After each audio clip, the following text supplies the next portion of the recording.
باقی ایک اس میں عرض کر دوں خطرناک بات، المصنف ابن ابی شیبہ میں ایک روایت ہے کہ حضرت علی کے گھر میں خلافت کے حوالے سے مشورے چل رہے تھے، اگرچہ حضرت ابوبکر صدیق کو وہ ایک حساسی طور پہ سقیفہ بنی ساعدہ میں خلیفہ چن لیا گیا، تو اس روایت میں آتا ہے کہ حضرت عمر آئے اور سیدہ فاطمہ کے گھر کے باہر کھڑے ہو کے انہوں نے کہا، اے فاطمہ آپ رسول اللہ کی بیٹی ہیں اور ہمیں دنیا میں رسول اللہ کے بعد سب سے بڑھ کر عزیز، لیکن مجھے پتا چلا ہے کہ یہ زبیر اور علی اور انصار مدینہ آپ کے گھر میں مشورے کرتے ہیں آ کے خلافت کے حوالے سے، جبکہ آپ کو پتا ہے کہ حضرت ابوبکر کو خلیفہ چن لیا گیا ہے، آپ لوگوں نے بیعت نہیں کی ہے، وہ آپ کا اپنا حق ہے، لیکن اس کی وجہ سے مسلمانوں کی اگر آپ جمعیت کو توڑیں گے تو میں آپ کو وارن کرنے آیا ہوں کہ آئندہ مجھے اگر ایسی اطلاع ملی تو میں آپ کے گھر کو آگ لگا دوں گا۔ یہ روایت ہے المصنف ابن۔ اس سے بڑی بدبختی یہ ہے کہ بعض سنی علماء اس حدیث کو صحیح بھی سمجھتے ہیں۔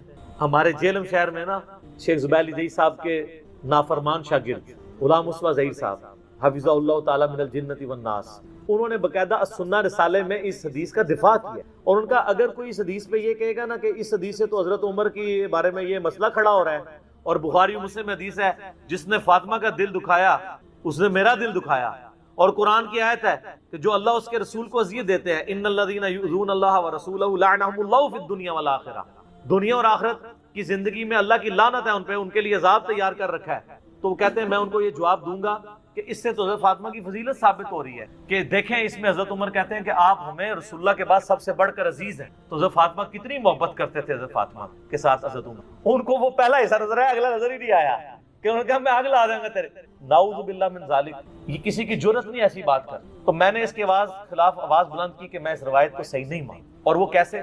مولانا اسحاق صاحب ان دنوں زندہ تھے، میں نے ان سے یہ چیز خود ڈسکس کی، ان کا بیٹا یہ روایت ہی جعلی ہے، میں نے کہا کیوں؟ وہ کہنے لگے اس میں جو راوی ہے نا حضرت عمر کا غلام زید بن اسلم، اور اسلم جو ہے وہ حضرت عمر کا غلام تھا، حضرت عمر کا غلام اسلم اس وقت حضرت عمر کی غلامی میں نہیں آیا تھا جس زمانے کا یہ واقعہ رپورٹ کر رہا ہے، وہ تو حضرت عمر کے دور خلافت میں ان کے پاس آیا، اور یہ واقعہ تو حضرت بکر کا ہے، تو یہ اس نے سند بیان نہیں کی ہے۔ پھر میں نے شیخ زبیر علی زئی صاحب سے بھی ڈسکس کیا، انہوں نے کہا یار میں اس حدیث کو پہلے تو صحیح سمجھتا تھا، لیکن مجھے فیصل آباد سے بابا جی نے کال کی، کون؟ مولانا اسحاق صاحب۔ مولانا اسحاق صاحب جو ہے شیخ زبیر علی زئی صاحب کے بھی استاد ہیں اجمانوں میں، تو مجھے انہوں نے کہا شیخ صاحب بات یہ ہے کہ یہ روایت کو اگر آپ صحیح مانیں گے تو حضرت عمر کو کیسے بچائیں گے؟ یہ تو سند ہی پوری نہیں ہے اس کی، کیونکہ جو راوی بیان کر رہا ہے اس نے وہ زمانہ نہیں پایا، اگر وہ صحابی ہوتا تو ہم اس کی روایت قبول کر لیتے کہ کسی اور صحابی سے سنا ہوگا، تابعی کی روایت چھوٹی بھی نہیں قبول ہوتی۔ تو حضرت عمر کے بارے میں جو روایت ہے اس کو پھر شیخ زبیر صاحب کہتے ہیں کہ میں بھی اب اس کو صحیح نہیں مانتا، مولانا اسحاق صاحب کا موقف مضبوط ہے، لیکن جو ان کا شاگرد ہے زبیر علی زئی صاحب کا غلام مصطفیٰ ظہیر صاحب، تو ان کو میں نے جب کہا میں نہیں اس کو مانتا، تو انہوں نے آگے سے دیکھیں کیا دھمکی لگائی، وہ کہتے ہیں کہ جی تم یہ کہو کہ اگر یہ روایت صحیح ہو تو تمہاری بیوی کو ایک مجلس میں 3 طلاقیں، کیونکہ غلام مصطفیٰ ظہیر صاحب کے نزدیک بھی ایک مجلس میں 3 طلاقیں اسٹیبلش ہو جاتی ہیں تینوں، اور رجوع نہیں ہو سکتی، اور زبیر علی زئی صاحب کے نزدیک بھی اور میرے نزدیک، تو یہ ان کا تقیہ کلام ہے کہ چلو اس کی بیوی فارغ کرو۔ تو میں نے ان کو پتا کہ میں نے پھکی والا جواب دیا، میں نے کہا اگر یہ روایت صحیح ہو تو مسلک اہل حدیث کو 3 طلاقیں، جس مسلک میں حضرت عمر کی ایسی توہین بیان ہو، کیسی وڈی پھکی دی تھی، میں کہا میری بیوی نو نہیں تو آڈے فرقے نو 3 طلاقاں، جس فرقے میں یہ روایت صحیح یا سنہ رسالے میں دفاع کیا ہوا انہوں نے اس روایت، ہمارے نزدیک یہ روایت بالکل جعلی ہے، اور یہ نعوذ باللہ من ذالک انتہائی گستاخی ہے، چاہے کسی نے بھی کیا کہ حضرت فاطمہ کو جا کے کوئی دھمکی لگائے، تو دھمکی تک تو مصنف ابن ابی شیبہ سے چلیں، وہ لولے لنگڑے محدثین کا سہارا لے کے جو آج کے دور کے جو صحیح کہتے ہیں، امام ابن ابی شیبہ نے تو تحقیق نہیں کی ہوئی ہے، وہ معاملہ چلا لیتے ہیں، لیکن اگلا جو واقعہ وہ تو کہیں بھی نہیں لکھا ہوا، وہ کہتے ہیں جی جب دھمکی دی تھی تو پھر لگا بھی دیتی ہوئے گی تو مار بھی دیتا ہوئے گا، وہ آگے پھر اس کے آگے سٹوری جوڑ لیتے ہیں۔ میں نے بتایا نا ہمارے ملک میں اگر کسی کی فضیلت میں 10 ہے نا تو ایک بندہ آ کے 10 اور لگاتا ہے، دوسرا 10 اور وہ لاکھ تک پہنچا دیتا ہے، تو وہ غلوب ہوتا چلا جاتا ہے۔ تو یہ روایت جو ہے نا جی بالکل اصول محدثین کے اوپر باطل ہے، اور ہم اس روایت کو نہیں مانتے۔ اگر آپ اس کو ڈیپ ڈگ کریں گے، دنیا کی جتنی کتابوں میں سیدنا عمر پہ یہ الزام لگایا گیا کہ وہ نعوذ باللہ حضرت فاطمہ کے قاتل ہیں، اس کی اصل ایک ہی سند ہے، ایک ہی کتاب ہے جس سے ساروں نے لی ہوئی، اور وہ کتاب ہے سلیم بن قیس ہلالی کی، اردو میں ہم سلیم بولتے ہیں، یہ لفظ سلیم ہے عربی، یہ کہتے ہیں حضرت علی کے اصحاب میں سے تھا، تابعی تھا، ان کے ساتھیوں میں سے تھا۔ جب حجاج ابن یوسف نے شیعان علی کے اوپر ظلم کیے تو یہ چھپ کے ابان بن ابی عیاش کے گھر میں اس نے پناہ لی، پوری زندگی اس کے ساتھ رہا، مرتے مرتے یہ کتاب اس کے حوالے کی اور کہا کہ میں تو جا رہا ہوں، تو یہ کتاب امانت ہے تیرے پاس، امت تک پہنچانی ہے۔ اس کے بعد ابان بن ابی عیاش اس کتاب سے روایتیں بیان کرتا تھا۔ اب یہ نہیں پتا کہ یہ روایت اس کتاب میں لکھی بھی ہوئی تھی کہ نہیں، یہ وہ خود سے بیان کرتا تھا، کیونکہ ابان بن ابی عیاش خود کذاب ہے۔ کذاب بندہ اگر روایت بیان کر رہا ہو تو اس کی اتھینٹسٹی خود ہی ختم ہو جاتی ہے۔ ابان بن ابی عیاش وہ ہے جس کو صحیح مسلم کے مقدمے میں امام مسلم نے لکھا ہے کہ یہ کذاب جھوٹا راوی ہے، بلکہ دو تابعین تبع تابعین آپس میں ملاقات کرتے ہیں تو اور وہ اس کو بتاتا ہے کہ میں نے جو ہے وہ 1000 سے زیادہ حدیثیں ابان بن ابی عیاش سے، اور وہ کہتا ہے پھر میں نے نبی علیہ السلام کی خواب میں زیارت کی تو آپ نے صرف 5 یا 6 حدیثوں کی تصدیق کی، باقی سب پہ آپ نے فرمائی میری دی۔ ابان بن ابی عیاش کا یہ حال ہے۔ یہ 140 ہجری میں یا 146 ہجری میں فوت ہوا ہے۔ کذاب، یہ اس نے واقعہ گھاڑ کے بیان کیا ہے۔ دنیا میں جہاں بھی آپ کو واقعہ ملے گا نا، ابان بن ابی عیاش کے حوالے سے ملے گا، اور وہ کہے گا جی مجھے جو کتاب ملی تھی سلیم بن قیس ہلالی کی اس سے، اور یہ نہ سمجھے گا یہ صرف سنی سے کہہ رہے ہیں کذاب ہے۔ علامہ خوئی جو ہیں اہل تشیع کے، وہ بھی کذاب سمجھتے ہیں، شیعہ کے نزدیک بھی جھوٹا راوی ہے، لیکن یہ سودا چونکہ وہ ذاکرین نے بیچنا تھا، اور مجھے دکھ ہے بعض علماء بھی یہ سودا بیچ شیعہ کیا، ان کو تو کم از کم شرم و حیا کرنی چاہیے کہ اس کی سند ثابت بھی ہے کہ نہیں۔ پہلے تو سند کے ساتھ واقعہ ثابت کریں، اگلی بات تو بعد میں ہوگی۔ جب ایک چیز ثابت ہی نہیں ہے اور آپ وہ سودا بیچ رہے ہیں اور اتنی بڑی بات کر رہے ہیں، بالکل جھوٹا واقعہ ہے یہ۔ کوئی سیدنا عمر قاتل فاطمہ نہیں ہے، ورنہ مولا علی پوری زندگی کبھی بھی کمپرومائز نہیں۔ مولا علی کو یہ حدیث نہیں پتا تھی، بخاری مسلم دونوں میں حدیث ہے، فاطمہ میرے جگر کا ٹکڑا ہے، جس نے فاطمہ کو تکلیف دی اس نے مجھے تکلیف دی، اور جس نے فاطمہ کو قتل کیا ہو مولا علی اس کے ساتھ ہو، اور اپنی بچی کا رشتہ ام کلثوم کا اس کو دے دیں۔ اور یہ وہ چیز ہے جو شیعہ کی کتابوں میں موجود ہے۔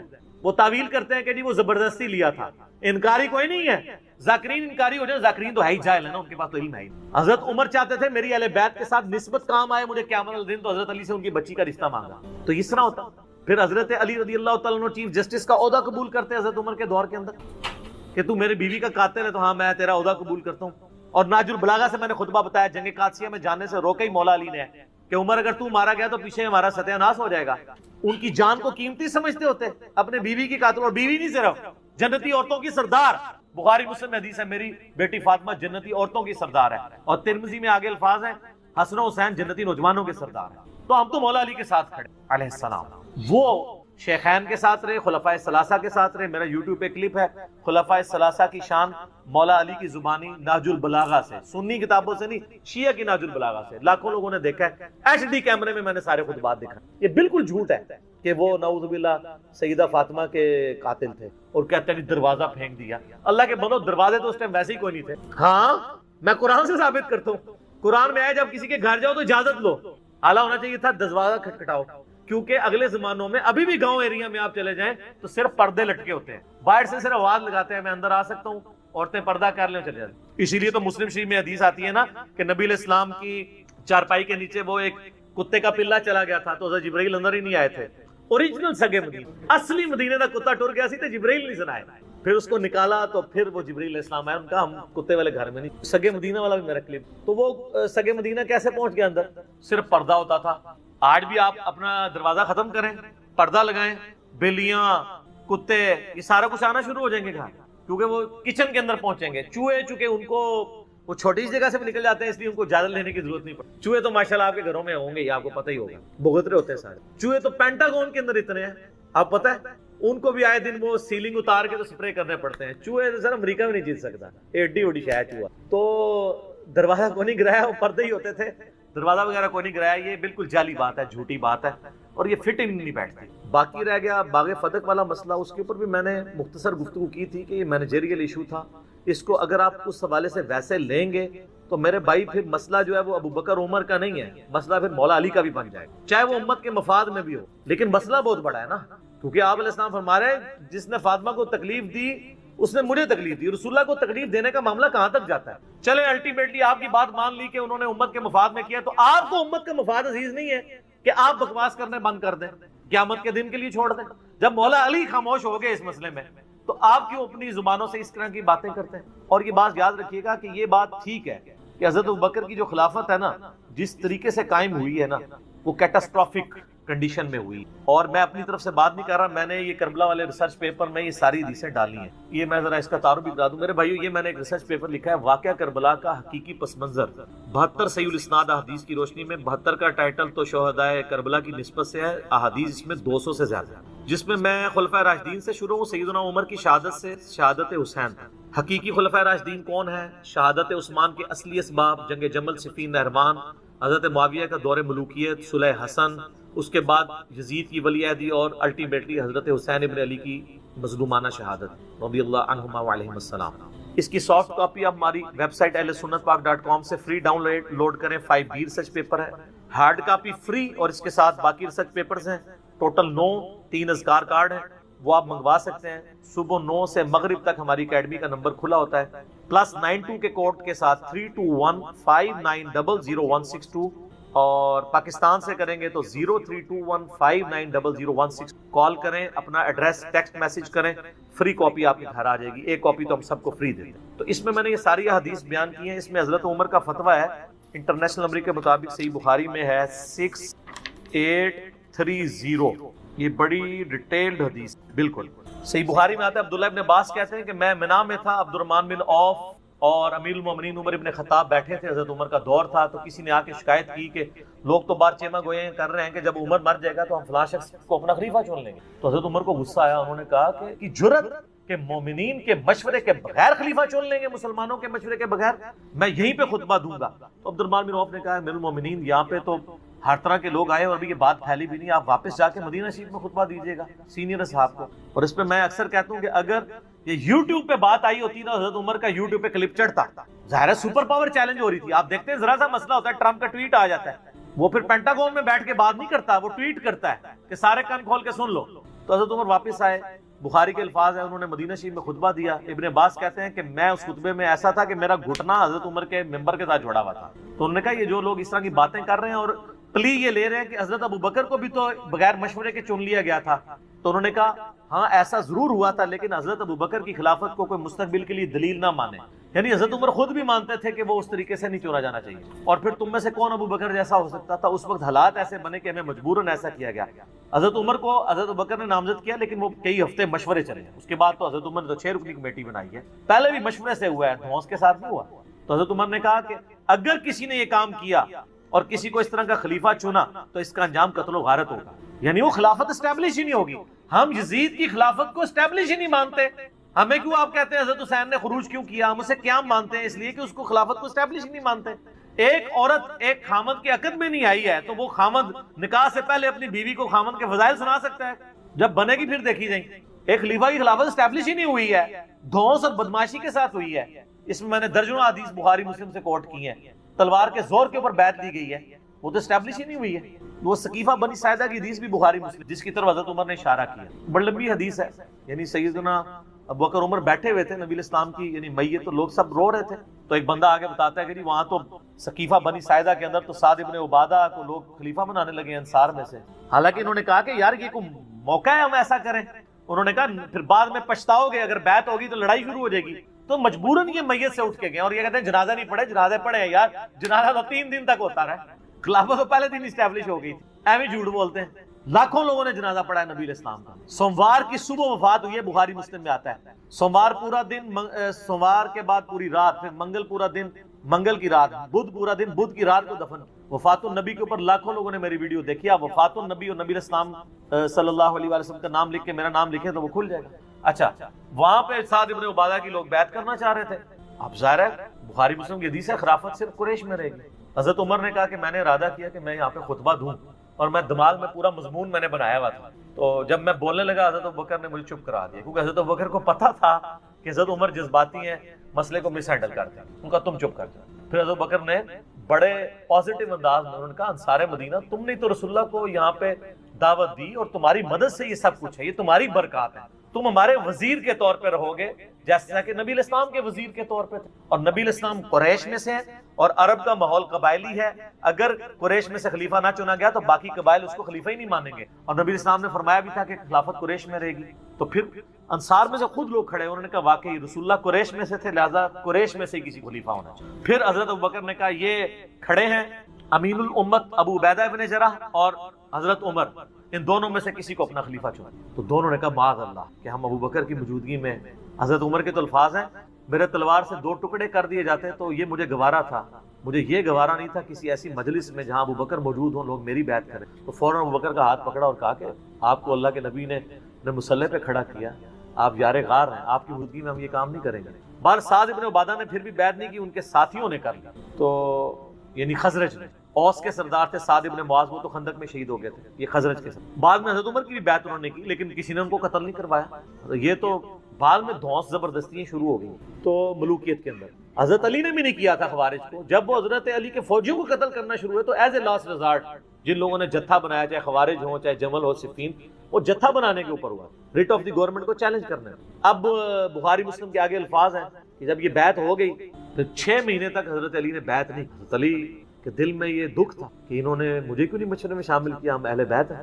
ان 6 مہینوں میں حضرت فاطمہ بھی بیمار ہوئی، فوت ہو گئی۔ حضرت فاطمہ کی شہادت کے بعد، جس کو شیعہ شہادت کہتے ہیں، ہم اسے وفات کہتے ہیں، لیکن ہم ان کو شہادت بھی سمجھتے ہیں کیونکہ مسلم میں حدیث ہے اگر کسی کے دل میں شہادت کی تمنا ہو، اس سے اپنے بسترے پہ بھی موت ہے وہ شہید۔ ان معنوں میں شہادت کی، ویسے نیچرل ڈیتھ ہوئی ان کی۔ سیدنا علی نے پیغام بھیجا حضرت ابو بکر کی طرف، اس حدیث میں آتا ہے بخاری مسلم کی کہ لوگ جب تک فاطمہ زندہ رہیں تو حضرت علی کے ساتھ پھر بھی کچھ تعلق تھا، بعد میں لوگوں نے آنکھیں ماتھے پہ رکھنا شروع کر دی۔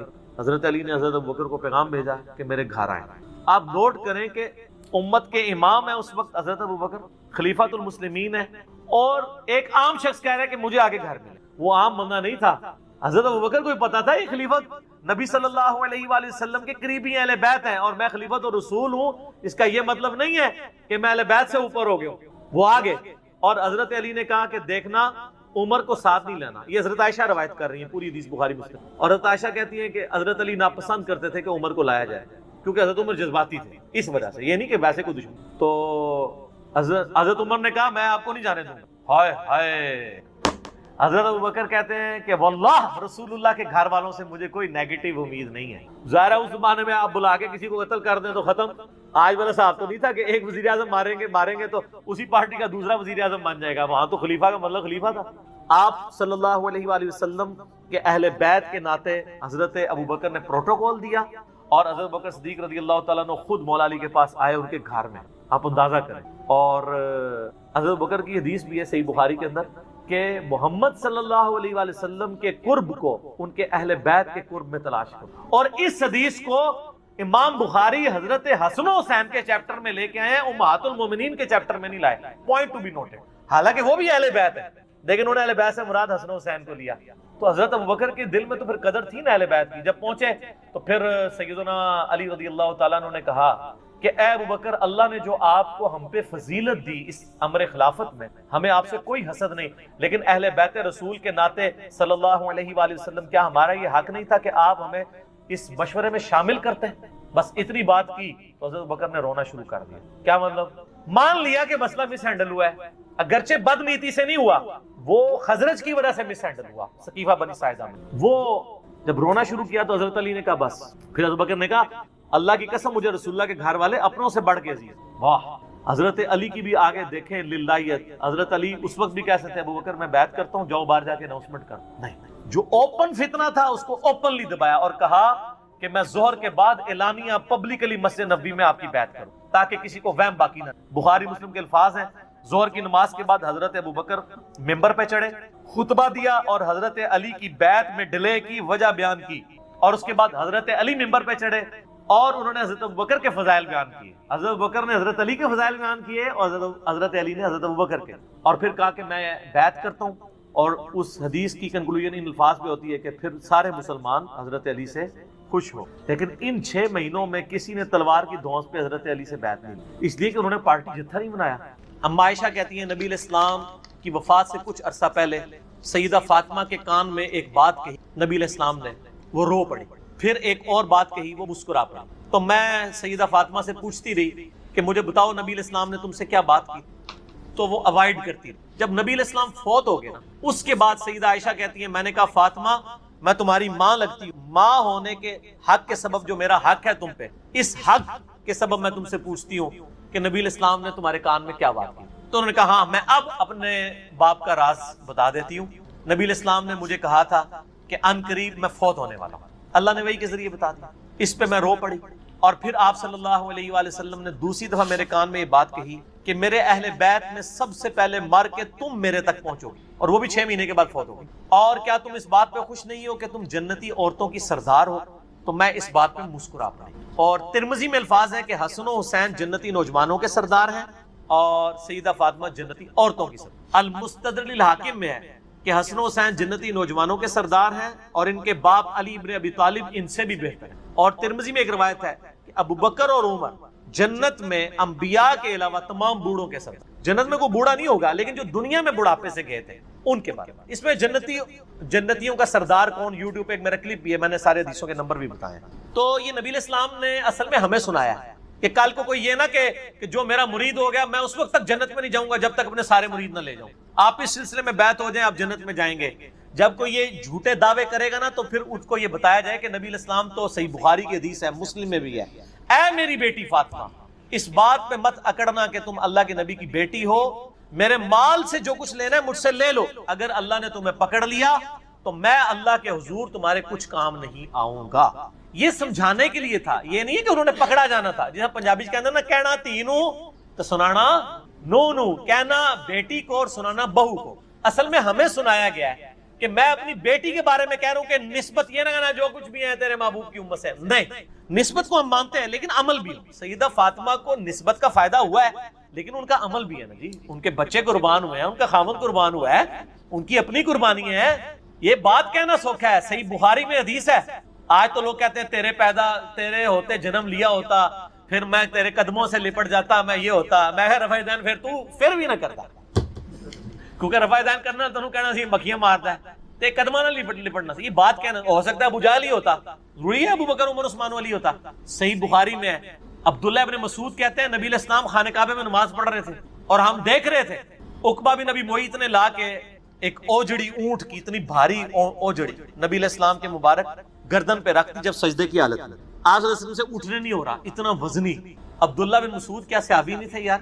صحابہ نے جا کے حضرت فاطمہ کو کہا کہ یہ اوجڑی اٹھائیں، کیونکہ سب کو یہ پتا تھا کہ پھینٹی لگ جائے گی وہاں پہ۔ حضرت صحیح بخاری میں آتا ہے یہ، عقبہ بن ابی معیط میں، یہ لیڈر تھا کفار کا، ہاں ولید بن عقبہ، اسی کا بیٹا ولید بن عقبہ جس کو کوفے کا گورنر لگایا۔ مسلم شریف میں آتا ہے حضرت عثمان کے دور میں شراب پی کے نماز پڑھاتا تھا، جس کی وجہ سے حضرت عثمان کے لوگ صحابہ خلاف ہو گئے۔ شہادت عثمان کے اصلی اسباب صحیح بخاری، جعلی اسباب نہیں، اس کا باپ عقبہ بن ابی معیط، حضرت فاطمہ نے آ کے وہ اوجڑی اٹھائی، ٹھیک ہو گیا جناب۔ یہ بات کہنا آسان ہے، حضرت فاطمہ نے بڑی قربانیاں دی ہوئی ہیں، ایویں نہیں جنتی عورتوں کی سردار ہے۔ تو صحیح مسلم میں سالم بن سعد السعدی کہتے ہیں اللہ کی قسم مجھے پتا ہے کہ غزوہ احد کے موقع پر جب نبی علیہ السلام کو زخم لگا تھا تو کس نے زخم دھویا تھا اور کس نے مرہم پٹی کی تھی؟ مولا علی نے زخم کو دھویا تھا، پانی ڈالتے تھے، سیدہ فاطمہ دھوتی تھی، جب خون نہیں رکتا تھا تو سیدہ فاطمہ نے کاٹن کا کپڑا جلا کے اس کی راکھ حضور کے زخم پہ رکھی تو تب جا کے خون۔ اسی لیے میں کہتا ہوں بچہ ہی ہوتا ہے، باقی کسی صحابی کی عقیدت نبی علیہ السلام کے ساتھ وہ نہیں ہو سکتی تھی جو حضرت علی اور فاطمہ کی تھی، کیونکہ حضرت علی کو تو حضور نے پالا ہوا تھا، فاطمہ ویسے بچی تھی۔ اولاد تو اولاد ہی ہوتی ہے میرے بھائی، اولاد سے آگے کوئی نہیں ہو سکتا۔ لہذا یہ جو کہا گیا نا کہ سیدہ فاطمہ کے حوالے سے کہ تم اس بات پہ نہ اکڑنا کہ تم اللہ کے نبی کی بیٹی ہو، یہ ہمیں بتایا گیا تاکہ کوئی صرف نسبت پر رائے کر کے نہ بیٹھ جائے۔ اور یہ جملے تو نبی علیہ السلام کے بارے میں بھی قرآن میں آئے ہیں، یہ دعا صرف اللہ ہی سے۔ اس میں پہلے صفحے پہ آپ دیکھیں نا، اللہ تعالیٰ نے 18 نبیوں کا ذکر کیا ہے سورہ الانعام کے اندر، آیت نمبر 88 میں۔ پھر فرمایا 18 نبیوں کا بائی نیم ذکر کر کے کہا وَلَوْ أَشْرَكُوا لَحَبِطَ عَنْهُمْ مَا كَانُوا يَعْمَلُونَ، اگر یہ بھی شرک کرتے ان کے بھی اعمال برباد ہو جائے۔ تو کیا نبی شرک کرتے تھے؟ سمجھانے کے لیے، یہاں بھی جیسے فاطمہ کا سمجھانے کے لیے ہے کہ اگر میری بیٹی فاطمہ بھی چوری کرے گی اس کے بھی ہاتھ کٹیں گے، اے میری بیٹی فاطمہ اس پہ نہ کرنا کہ اللہ کے نبی کی بیٹی ہو، وہ سردار ہے۔ اچھا، اس کے بعد ہمارے نبی علیہ السلام کو مخاطب کیا گیا سورہ الزمر آیت نمبر 65 میں، وَلَقَدْ أُوحِيَ إِلَيْكَ وَإِلَى الَّذِينَ مِن قَبْلِكَ لَئِنْ أَشْرَكْتَ لَيَحْبَطَنَّ عَمَلُكَ وَلَتَكُونَنَّ مِنَ الْخَاسِرِينَ۔ اے نبی بے شک آپ کی طرف اور آپ سے پہلے تمام نبیوں کی طرف یہ وحی کی گئی کہ اے نبی اگر آپ نے بھی شرک کیا آپ کے بھی اعمال برباد ہو جائیں گے اور آپ بھی خسارہ پانے والوں میں ہو جائیں۔ یہ بات تو نبی علیہ السلام کو سنگولر کے سیغے سے کہی جا رہی ہے، لیکن کہا سنایا کسے جا رہا ہے؟ پھر آیا قرآن میں 3 دفعہ، سورہ زمر میں، سورۃ الانعام کے اندر، سورہ یونس میں، قل انی اخاف ان عصیت ربی عذاب یوم عظیم۔ اے نبی فرما دیجئے کہ میں خود ڈرتا ہوں اس بات سے کہ بڑے دن کا عذاب مجھے نہ آ پکڑے اگر بالفرض میں نے اپنے رب کی نافرمانی کی. تو یہ سمجھانے کے لیے تو نبیوں کو کہا گیا. تو حضرت فاطمہ تو پھر بھی